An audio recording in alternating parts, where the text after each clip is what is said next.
ओम नमो भगवते वासुदेवाय। मार्गशीर्ष महात्म 16वां अध्याय। भगवान ब्रह्मा जी से कहने लगे कि हे चतुर्भुज, प्रसन्न चित्त होकर सुनिए। अब ध्यान का वर्णन करूंगा, जिस ध्यान के सुनने मात्र से मनुष्य पृथ्वी पर सौभाग्य को प्राप्त होता है। शोभायमान उद्यान के मध्य भाग में स्वर्ण की पृथ्वी पर देदीप्यमान रत्नों से उज्जवल मंडप के समीप प्रकाशमान उदित कल्प वृक्ष के नीचे प्रदीप्त रत्नों की भूमि पर स्थित कमल पर विराजमान महानील मणि के समान नील कांति वाले अत्यंत बाल स्वरूप गुड़ के सदृश चिकने और मुख विंद्र तक फैले हुए सुंदर केश, सुंदर लाल होठ वाले भ्रमर समूह से घिरे हुए उत्फुल विकसित कमल के समान प्रमुग्ध अत्यंत सुंदर मुख वाले शोभायमान श्रेष्ठ कमल के समान नेत्र वाले चलायमान कुंडलों से प्रकाशित तथा उत्फुल ऊपर को उठे हुए कपोल वाले सुंदर नासिका वाले सुंदर मुस्कान युक्त मुख, अनेक भूषणों से शोभित कंठ वाले सुंदर कमल के समान नख वाले सुंदर नेत्र वाले, चलने से उड़ी हुई जो धेनु की धूली उससे धूसरित वक्षस्थल वाले सुंदर पुष्ट अंग वाले स्वर्ण समान कांतिमान कटी और दोनों जंघाओं से सुंदर शब्दायमान करधनी वाले हंसने वाले टुपरिया पुष्प की कांति के समान कमल रूपी हाथ और पैरों की उदार कांति से शोभायमान, दक्षिण हाथ में खीर तथा बाएं हाथ में नूतन श्रेष्ठ नवनीत मक्खन धारण करने वाले, पृथ्वी के भारभूत जो देवताओं के शत्रु समूह उनके लिए अग्नि रूप पूतना आदि के वध में प्रवृत्त प्रभु गोपिका और गोप समूह से युक्त इंद्रादिक देवताओं से पूजित देवताओं के भी देव भक्ति से नम्र होकर शेष व्रज आदिकों के साथ प्रातः काल के समय उन श्री कृष्ण का स्मरण और पूजन कर श्वेत कमल मक्खन दूध दही आदि के बने पदार्थों को अर्पण करके श्री कृष्ण को प्रसन्न करें। जो मनुष्य प्रतिदिन आस्तिक बुद्धि से युक्त होकर प्रातः काल में नियम से अच्युत भगवान का पूजन करता है, वह थोड़े समय में संपूर्ण लक्ष्मी को इस लोक में पाता है और मरने पर मेरे शुद्ध धाम को पाता है। हे पुत्र, पहले जो मैंने लोगों के मन को हरने वाला श्रीमान दामोदर के नाम से मंत्र कहा है, उसके अधिकारियों को सुनिए। हे सूत, यह मंत्र राज है, इसे अयोग्य को नहीं देना चाहिए। यह शीघ्र सिद्धि देने वाला रहस्य है, इसकी रक्षा यत्न पूर्वक करनी चाहिए। आलसी मलिन क्लेश युक्त दंभी मोह से युक्त दरिद्र रोगी क्रोधी भोग की लालसा करने वाला असूया और मत्सरता से ग्रस्त शट कटु वचन बोलने वाला अन्याय से धन संचय करने वाला पर स्त्री से गमन करने वाला सदैव विद्वानों का बैरी ज्ञान से शून्य अपने को पंडित मानने वाला व्रत से भ्रष्ट क्लेश से जीविका करने वाला चुगलखोर दुष्ट मनोवृत्ति वाला बहुत अधिक भोजन करने वाला कूर क्रम करने वाला दुरात्माओं का मुखिया कृपण पातकी भयंकर आश्रितों को भय देने वाला, इस प्रकार के दुर्गुणों से युक्त मनुष्य को शिष्य न बनावे। यदि कोई ऐसा शिष्य बनाता है तो उसका दोष गुरु को भी लगता है। जैसे मंत्री का दोष राजा को, स्त्री का दोष पति को लगता है, वैसे ही शिष्य का दोष गुरु को भी अवश्य लगता है। अतः गुरु शिष्य की परीक्षा किए बिना चेला न बनावे। जो शरीर मन और वचन से गुरु की सेवा में लगा रहता है, जो चोरी के कर्म से रहित है, जो आस्तिक बुद्धि वाला है, मोक्ष प्राप्ति के लिए उद्योग करता है, ब्रह्मचर्य में नित्य रत रहता है, दृढ़ व्रत संकल्प से युक्त है, प्रसन्न मन रहता है, शुद्र है, शठता से रहित है, कपट रहित है, परोपकार में लगा रहता है, स्वार्थी नहीं है, अपने तन मन और धन से गुरु को प्रसन्न करने वाला है, जो आश्रितों को प्रसन्न करने वाला और पवित्र है। इन गुणों से युक्त शिष्य को मंत्र देना चाहिए, दूसरों को नहीं। जो अयोग्य शिष्य को मंत्र देता है उसको देवता का श्राप लगता है। अब मैं गुरु का लक्षण भी कहता हूँ। जो मुझ में चित्त रखता है, शांत चित्त है, क्रोध रहित है, सबका मित्र है, श्रेष्ठ और लोक व्यवहार में समदर्शी है, वह गुरु कहा जाता है।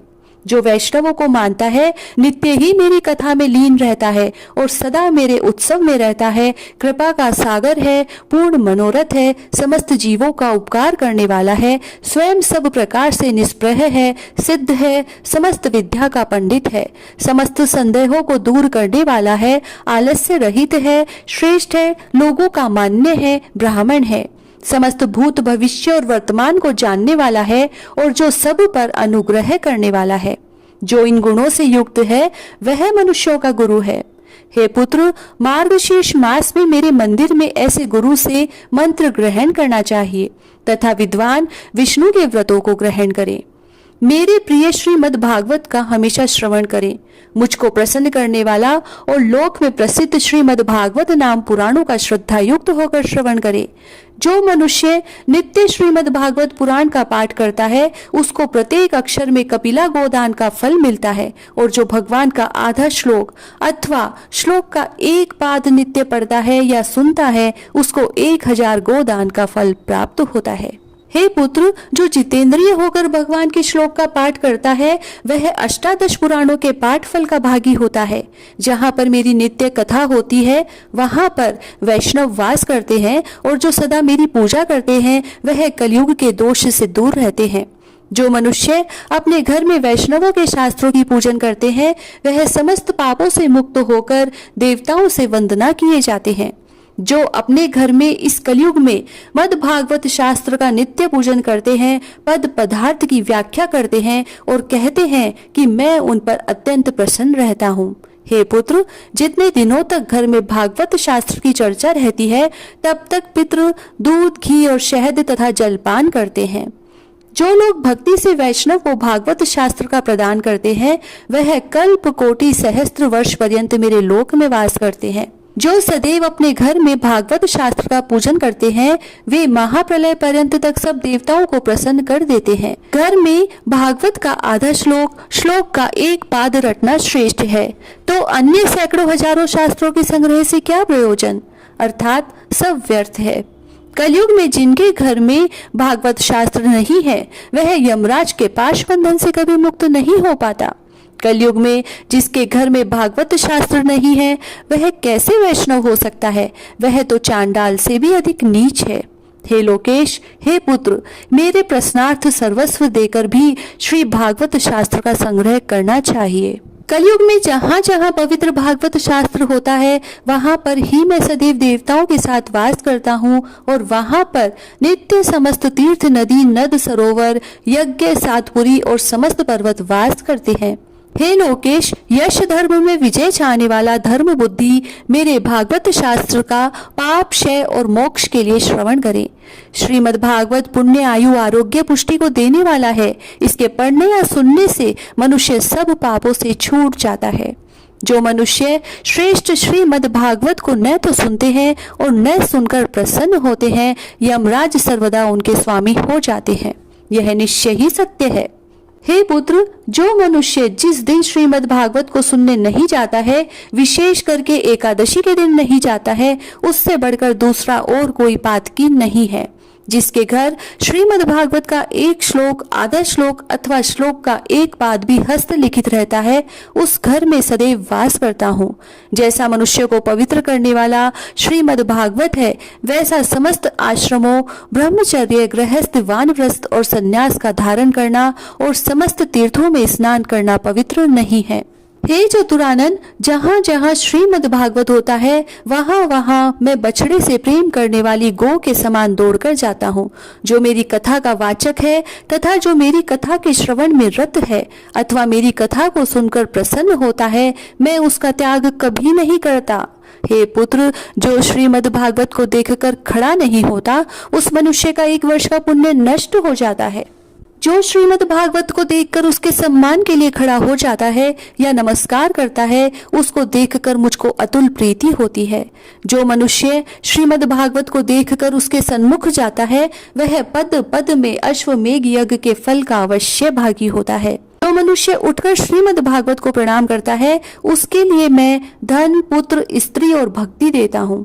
हे पुत्र, जो अत्युत्तम उपचारों से, सामग्रियों से श्रीमद् भागवत को भक्ति से सुनते हैं उनके मैं वशीभूत हो जाता हूँ। हे सुव्रत, जो मनुष्य मेरे समस्त उत्सवों में स्वरूप भेद से भक्ति पूर्वक श्रीमद् भागवत का श्रवण करते हैं और वस्त्र, अलंकार, पुष्प, धूप, दीप आदि उपहारों से पूजन करते हैं, वे मनुष्य मुझको अत्यंत वश में कर लेते हैं, जैसे श्रेष्ठ पति को पतिव्रता स्त्री वश में कर लेती है। इति श्री स्कंद महापुराणे मार्गशीर्ष मास महात्म 16वां अध्याय पूर्ण हुआ। जय श्री राधे।